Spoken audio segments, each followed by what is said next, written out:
Buenas noches. Cuando los grupos familiares arriesgan su vida para entrar a este país, cuando incluso menores cruzan solos la frontera u otros tantos hacen la travesía solo porque la vida ya es imposible en su país de origen, es entonces cuando esas cifras empiezan a hablarnos y a poner en contexto la magnitud de un problema que parece no tiene una solución a la vuelta de la esquina. Él es Vinicio Franco, viene de Guatemala, llegó con su pequeña y dejó a su esposa y 3 hijos más en su país. Acaba de cruzar la frontera y el Valle del Río Grande es su primer tierra firme. Lo que no sabe uno si uno algún día vuelve uno vivo o ya pues encajonado, porque no sabe uno, ¿verdad? Pero aquí estamos, ahí con la ayuda de Dios, ¿verdad?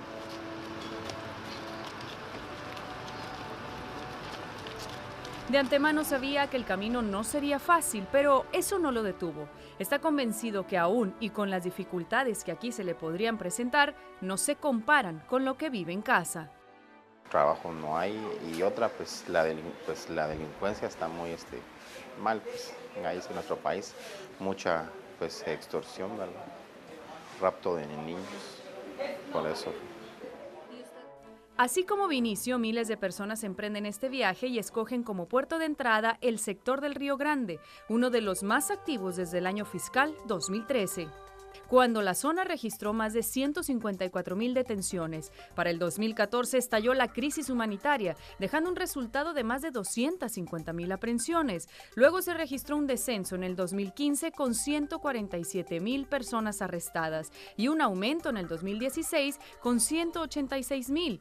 Y a un mes de que concluye el año fiscal 2017, los números vuelven a bajar a más de 128,000 personas detenidas, pero en comparación con otros sectores de la frontera, son más del triple o incluso el cuádruple de personas detenidas desde Brownsville hasta Río Grande City. Este sector es responsable por un 46% de todas las detenciones que se llevan a lo largo de la frontera con México, así como casi el 40% también de la marihuana que es decomisada a lo largo de la frontera. Pero si vamos más atrás en la historia, cada sector ha atravesado por su propia crisis, con números escandalosos de personas aprehendidas, logrando reducir los números drásticamente en cuestión de 1 a 3 años, con recursos como la valla fronteriza, la tecnología y la contratación de mayor personal. Y ese fue un éxito rápido. Se transformó esa frontera rápidamente y todavía tienen una situación muy manejable, considerando que todavía hay tráfico que cruza, pero no una situación caótica. Y no es caótica para los otros sectores de la frontera, pero en el Río Grande los números de 6 cifras se han mantenido por 5 años consecutivos, con una disminución poco significativa este año. Y es que al llegar aquí a lo que creen es un futuro prometedor, la realidad es que llegan a un limbo migratorio del cual podrían no tener fecha de salida. Que este es un proceso administrativo y no judicial. ¿Qué es lo que pasa? Que las personas tienen que esperar por su primera audiencia posiblemente 1, 2 años, 3 años, o audiencias individuales, es decir, ya pelear por su caso hasta, están creo que en el 2020 o 2022. Algo que no le resta fuerzas a Vinicio. Y son esos riesgos fuertes, ¿verdad? Pero pues así es la vida, ¿verdad? Dice que pues el que no arriesga pues no gana, ¿verdad? Y entonces pues aquí estamos, y eso es lo más importante. El flujo no se detiene y la realidad es que quien es aprendido no puede pasar más de 48 horas en los centros de detención de la patrulla fronteriza, por lo que son procesados de inmediato por agencias como ICE y posteriormente liberados.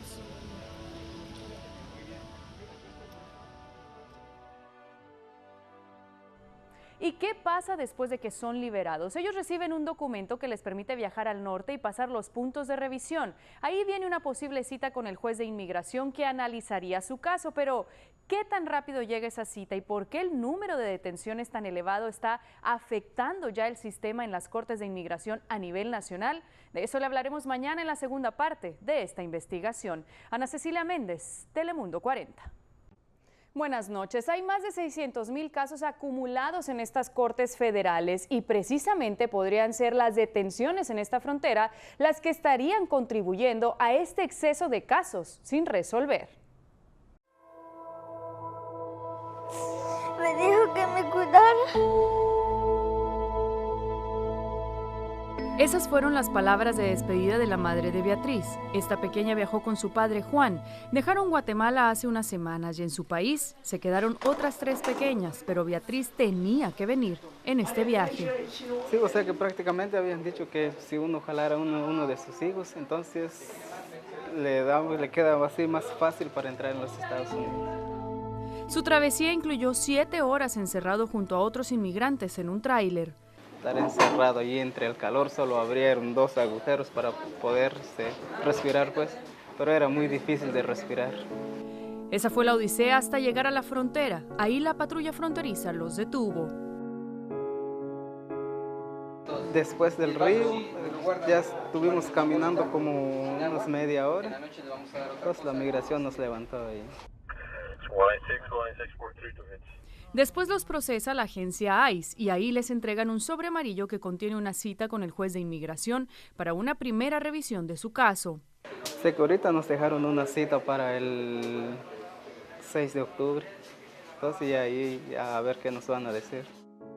Y en esa cita lo atenderá un juez, uno de los 334 que trabajan en todo el país, pero algunos de ellos han sido reasignados a esta frontera para atender casos como el de él. Ellos han decidido de tomar jueces de sus cortes en sus ciudades, sus hogares, y trasladar temporalmente esos jueces a la frontera para oír casos allá. La presidenta de la Asociación Nacional de Jueces de Inmigración, quien también es jueza activa, asegura este no es un problema nuevo. Hemos hablado con el Congreso por más de una década diciendo de que necesitamos más jueces. Está subiendo el número de los casos y no hemos tenido éxito en ese. Hasta este año, cuando el Congreso finalmente aprobó 65 nuevos equipos que se integrarán paulatinamente al sistema, pero la jueza Marks dice que se necesitarían unos 200 más para tratar de aliviar la crisis y compensar el trabajo acumulado y las plazas que se dejan abiertas por jueces que optan por el retiro. Las ciudades más afectadas son Nueva York, Los Ángeles, Houston y San Francisco, todos con más de 40,000 casos pendientes, en los cuales se atrasa la solicitud no solamente de asilo, sino los más comunes como residencias, naturalizaciones, peticiones de familiares, entre otros. Agencias federales en esta zona coinciden con la jueza Marks. Y ahorita tenemos dificultades al estado del gobierno, dificultades como jueces de inmigración que no tenemos la capacidad para que puedan estar oyendo estos casos en una manera más eficaz o más inmediata. Pero según el sindicato de la patrulla fronteriza, esto trae consigo otro tipo de complicaciones. They're released with a court hearing, a date for a court hearing. Usually that date is anywhere between 3 to 7 years away. So in that time, they're free to just disappear into the country, find a sanctuary city, and never be seen again. ¿Y por qué esto sería un problema? The law was saying that, well, if these are kids and they're looking to go back and meet with their family, then we have to reunite them with their family because he's a kid, he's 15, he's 14, but he's a known gang member, and so we would release them into the country. Y es lo que nos lleva entonces a analizar el programa conocido como Catch and Release, que beneficiaba principalmente a menores que cruzaban solos o bien a unidades familiares y cuyas detenciones en su mayoría se realizan aquí, en el Valle de Texas.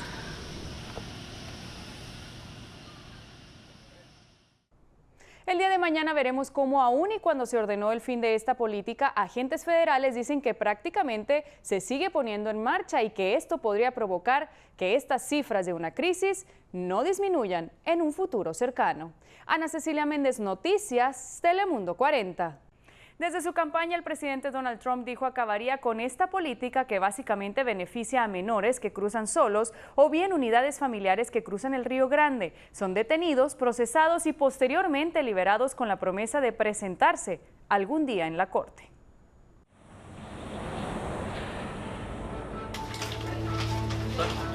Ahí venía esta madre de familia, embarazada de 8 meses y con una pequeña en brazos. Ya no podía estar allá porque por la delincuencia y más porque ya no era feliz con mi esposo, me golpeaba mucho. Por lo que emprendió un camino largo, difícil y lleno de obstáculos.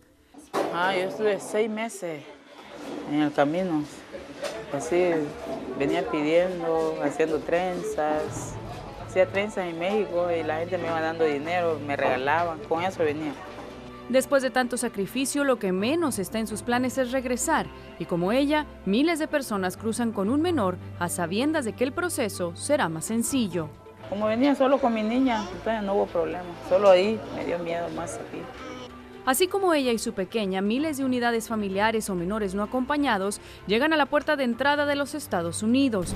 Nuevamente cifras que no bajan de los 25,000 en los últimos 5 años, llegando a su punto más grave en el 2014 cuando estalló la crisis humanitaria y se optó calladamente por dar prioridad a la deportación a solo aquellos que realmente representaran un riesgo para el país, algo que la administración actual no apoya, por lo que públicamente decidió ponerle fin. Fin del programa Catch and Release es algo muy importante. La patrulla fronteriza no practica lo que se llama Catch and Release. Cada persona que nosotros detenemos es procesada y trasladada a otra agencia que viene siendo ICE. Y sí es ICE quien, basado en un análisis de caso por caso, libera con una cita en corte a aquellos que se cree pudieran aplicar para obtener asilo o algún beneficio migratorio. Pero, ¿que no había llegado este programa a su fin? Según el Sindicato Nacional de la Patrulla Fronteriza, el papeleo necesario nunca se llevó a cabo. Once we end this catch and release, through the policies and the politics and the politicians, and once that gets done, then our agents are allowed to focus on their job. Chris Cabrera asegura que aunque ellos no sean quienes los liberan directamente, el gran número de personas llegando a la frontera roba prioridades al trabajo de sus oficiales. One, you can't stop them from coming. They're going to come because they know they can do it. And that draws so much of our manpower away. Mientras tanto, los casos como el de esta madre de familia se siguen acumulando. De que estuvieron en mi familia y después que me presentara a la corte.